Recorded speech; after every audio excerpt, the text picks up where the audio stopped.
अस्सलामुअलैकुम दोस्तों, क्या हाल चाल है। 29 दिसंबर है आज जी और दिन है बुध का। आज कुर्लुस उस्मान की किस्तानी है और वो भी काफ़ी दानसो किस्म की होगी। जिस तरह कल परिजात कल वाली किस्त में थोड़ा शशका नज़र आया, यानी परिजात जो है गुस्से में आना शुरू हो गया है। और आज जो है उस्मान वाली किस्त में जो है उसमें भी थोड़ा नई चीज़ें मिलेंगी। तो बात करेंगे ओमान के ड्राइविंग वीज़ा के हवाले से। आसिफ अली, मोहम्मद अली और एक और उनका नाम भी अली था।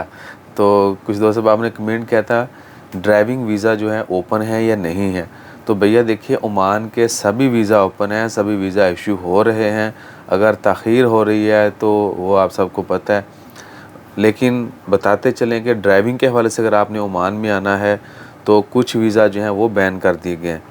जो वीज़ा बैन किए गए हैं ड्राइविंग के, उनमें फ्यूल टैंकर जो लोग चलाते हैं वो वीज़े जो हैं बंद कर दिए गए हैं। वो खारजियों को नहीं मिलेंगे, सिर्फ़ वो ओमानियों को जॉब दी जाएगी। उसके अलावा वेजिटेबल, फ्रूट की, एग्रीकल्चर की जितनी भी गाड़ियाँ चलाई जाती हैं सॉरी फॉर दैट, वो तमाम वीज़े जो हैं वो भी खारजियों के लिए बंद कर दिए गए हैं। और कुछ जो है घरों में काम करने वाले लोग जो हैं ड्राइविंग के हवाले से, उनके वीज़े भी रीन्यू नहीं होंगे।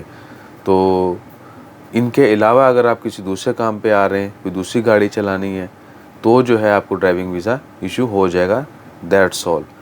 बाकी आपने कभी भी कहीं से भी वीज़ा लें या किसी को जॉइन करें तो आपके जहन में ये चीज़ होनी चाहिए कि जिस जॉब पे आप जा रहे हैं उसका जो है वीज़ा वो ओपन है, खार्जियों को दिया जा रहा है और उसकी फ़ीस कितनी है। इसके अलावा जैसे को मज़ीद अपडेट्स आती हैं वो भी आपके साथ शेयर करेंगे। अपना ख्याल रखिएगा, दुआ में याद रखिएगा और हमारा ख्याल रखने के लिए लाइक, शेयर, सब्सक्राइब कीजिएगा। जज़ाकल्लाह, अल्लाह हाफ़िज़।